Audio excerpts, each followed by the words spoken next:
Maths concept academy, मेरा नाम रवि। मैं आपके मैथमेटिकल कंटेंट और साथ साथ केबीएस की अपडेट लेके आता हूँ। तो देख लीजिए, ये रीजनिंग एबिलिटी टीजीटी एलडीसी की है। तो आप लोग केबीएस पीआरटी के लिए तैयारी कर रहे हो, टीजीटी के लिए तैयारी कर रहे हो, पीजीटी के लिए तैयारी कर रहे हो, इससे ऊपर रीजनिंग का लेवल नहीं आएगा। ठीक है ना। मैं सारा पेपर सॉल्यूशन करा रहा हूँ, जिससे आपको सीखने को बहुत कुछ मिलेगा।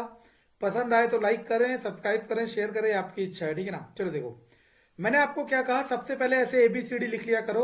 या तो नंबर याद करोगे, वो आपके ऊपर है। ठीक है, चलो देखते हैं। जे क्यू टी, जे जे जे जे देख, जे 10वां नंबर है। Q Q Q Q Q भी 10वां नंबर है। टी 20वां number.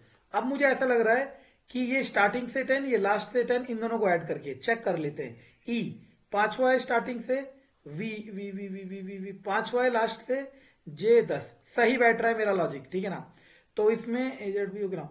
This is the wrong answer. ठीक है ना। ऑड वन आउट में this is the wrong answer. अब आप लोगों में से कई लोग ये सोचेंगे, या कईयों को सिखाया जाता है कि इसके नंबर याद करो। कोई फर्क नहीं पड़ता कितना समय लेगा, 5 सेकंड, 10 सेकंड, 20 सेकंड, 30 सेकंड, लिख लूंगा मैं इसे। हटा। इसके बाद pointing to a man, Rajesh said to Prerna. ठीक है ना। एक आदमी की फोटो देख रहा है, ये वो आदमी जिसकी फोटो देख रहा है। कौन देख रहा है? Rajesh. I am the only son of this man. इसका जो अकेला बेटा है, मैंने आपको बताया था, जब बताया था, मैं स्क्वायर शो करता हूं मेल को और सर्कल शो करता हूं फीमेल को। ऐसा नहीं है, आप भी अपना नोटेशन दे सकते हो, जो मन करे वो। तो ये राजेश है। I am the only son of this man and his daughter. इसकी एक बच्ची भी है, लड़की। And his daughter is your husband mother. मतलब जो प्रेरणा है, प्रेरणा प्रेरणा का जो पति है, कोई भी है, उसकी माँ है ये। तो सिंपल सी बात हो गई। राजेश और ये बहन हो गए, बहन भाई हो गए। और प्रेरणा, मतलब ये लड़का, लड़का का राजेश क्या लगा? मामा। तो इस प्रेरणा का भी राजेश क्या लगा? मामा। ये आ जाते हैं साल्ट। ये देखो, मैंने कहा था ना, इसे बना लेते हैं, काम जरूर आता है, बार बार काम आता है। देखो यहाँ पे भी काम आ गया। क्या काम आ गया इसने? एस का देखो, एस का नंबर देखोगे ऊपर से तो 19वां चलता है। एस होता है 19, लेकिन इसने लिखा है 20। ए का होता है 1, इसने लिखा है 2। एल का होता है 12, इसने लिखा है 13। टी का होता है 20, इसने लिखा 21। याद ही नहीं करना, बस एस तो ऐसे उठा लो 20। यू को, सॉरी, ओ को देखा, ओ क्या है? 20। ओ क्या है? 15। तो हो जाएगा 16। यू कितना है? 5, 10, 15, 20 और एक 21, तो ये हो जाएगा 22। आर कितना है? 5, 10, 15 और 3 19। 16, 20, 20, 16, 22, 19। ये वाला क्वेश्चन देख लो, सब करा रखा है, आपने करा हुआ है, आप लोगों को करना चाहिए। ठीक है ना। 50 मीटर नॉर्थ गई वो। इसके बाद राइट टर्न लिया, 70 मीटर गई। फिर क्लॉकवाइज, क्लॉकवाइज घड़ी चलती है ऐसे, तो यानी कि नीचे की तरफ 90 डिग्री, और कितना आ गया? 40। अब यहां से कितना लिया? 135 एंटी क्लॉकवाइज।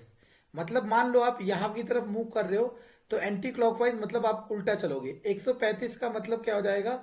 ये 90 चलोगे और यहाँ पे 45 चलोगे। तो मतलब अगर उसका मुंह इस समय यहाँ पे है, तो अब मुंह कैसा हो जाएगा? ऐसा, क्योंकि 90 और 45।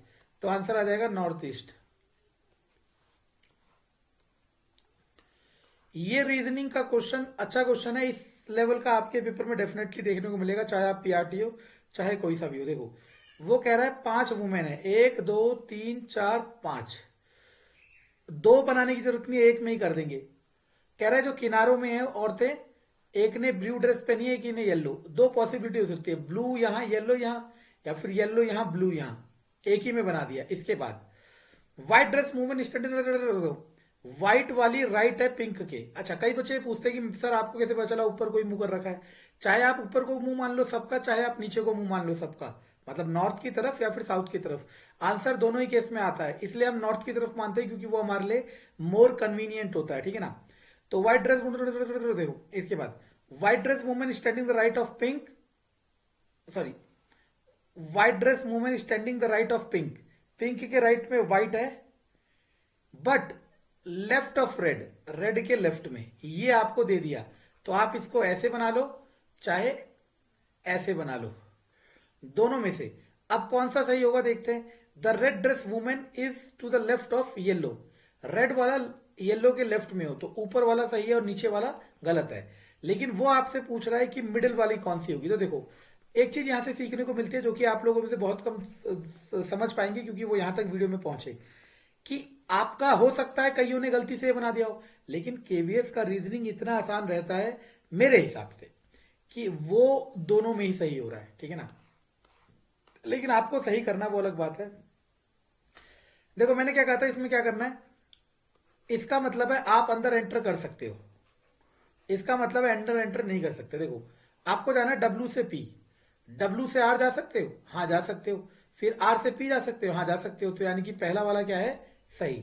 अगला है आपके पास आर से डब्ल्यू, आर से कहीं जा सकते हो, आर से कहीं, देखो आर से पी जा सकते हो, हाँ जा सकते हो, पी से जी जा सकते हो, हाँ जा सकते हो, तो यानी कि बोथ 1 and 2 आर ट्रू। ये देख लो, समझ लो, दो स्टेटमेंट दी होती है, ये पूछा होता है कि दोनों सही हैं, पहला गलत है दूसरा सही है, दूसरा गलत है पहला सही है, पहला दूसरा दोनों सही है और एक दूसरे का एक्सप्लेनेशन है। इक्वल ट्रायंगल की साइड साइड इक्वल होती है, हाँ होती है, डेफिनेटली होती है। All angles of equal triangle are equal, सारे एंगल इक्वल होते हैं, ये भी बात है। अब मुझे बस ये बता दो, क्या ये सारे एंगल इक्वल इन तीनों साइड इक्वल होने की वजह से होते हैं? ट्राइंगल का तीनों साइड इक्वल है, ठीक है ना, और ये तीनों एंगल इक्वल 60 60 60, ये तीनों एंगल इक्वल क्या इन तीनों साइड की वजह से होते हैं? अगर ऐसा होता है तो आप लिखोगे बोथ करेक्ट और वो उसका एक्सप्लेनेशन है। आप दोनों तो सही हैं, अगर वो नहीं होता है एक्सप्लेनेशन तो लिखोगे बोथ करेक्ट, लेकिन वो उसका एक्सप्लेनेशन नहीं है। तो देखते हैं कमेंट में कितने लोग बताते हैं कि आंसर 1 है या 2 है, ठीक है। क्वेश्चन नंबर 8 भी अच्छा क्वेश्चन है, पढ़ने में बहुत बड़े बड़े लगते हैं लेकिन इसका इतना बड़ा मतलब नहीं होता, ठीक है ना। कह रहा है कि कितने प्रोफेसर है ये बताने हैं। चलो बताएंगे। अब दो इंफॉर्मेशन दे रखी है, पहली इंफॉर्मेशन डिपार्टमेंट है 23, अगली information number of department, number of profession is department, department और प्रोफेसर की रेशो दे रखी है 1:4। तो डिपार्टमेंट कितना था 23, तो एक किसके बराबर आ गया 23, तो 4 किसके बराबर आ जाएगा, 23 चौक निकाल लोगे ना प्रोफेसर। तो अब मुझे बताओ ये प्रोफेसर जो आपने निकाले वो सिर्फ स्टेटमेंट 1 से निकाले या सिर्फ स्टेटमेंट 2 से निकाले या दोनों की मदद से निकाले? तो आप लिखोगे दोनों की मदद से निकाले। इस वाले में मैंने कहा था देखो जब क्या होता है एक ही फेस कॉमन होता है तो बहुत आसान होता है। 6 लिखा क्लॉकवाइज चले, 6 के बाद 1, 1 के बाद 2, इधर भी 6, 6 के बाद 3, 3 के बाद 5, तो 5 के अपोजिट पूछ रहा है, तो 5 के अपोजिट कौन आ गया, 2, आंसर। देखो क्या कह रहा है, ट्राइंगल मतलब मैन, सर्कल मतलब सन, रेक्टेंगल मतलब doctor. Which of the following number represent the man who are neither son nor doctor? मतलब ट्राइंगल हो, सिर्फ ट्राइंगल हो, एक minute, the man who are neither son nor doctor, हाँ triangle triangle होना चाहिए बस। तो ट्राइंगल ट्राइंगल एक तो यहां दिख रहा है, ट्राइंगल ट्राइंगल एक तो यहां दिख रहा है, ट्राइंगल ट्राइंगल एक तो यहां दिख रहा है, तो आंसर इज 1, 8 एंड 10, ठीक है। Thank you.